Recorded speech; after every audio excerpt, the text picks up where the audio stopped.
Hello, I'm Chef Harish. I make chicken rollard here, and this is cheese stuffed chicken rollard. Okay, this is comes under continental cuisine. This is my sauce, and this is my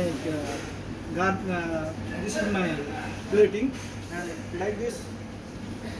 This is my spicy tomato sauce.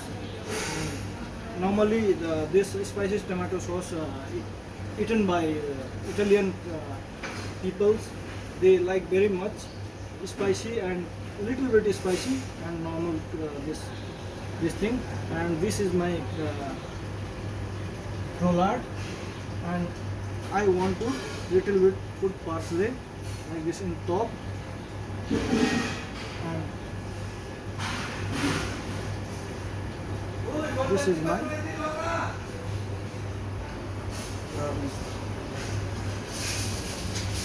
this is the paprika powder.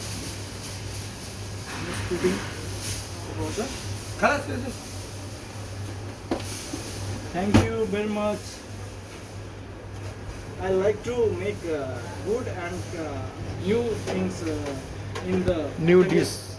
Italian dish, and this is chicken. Thank you very much.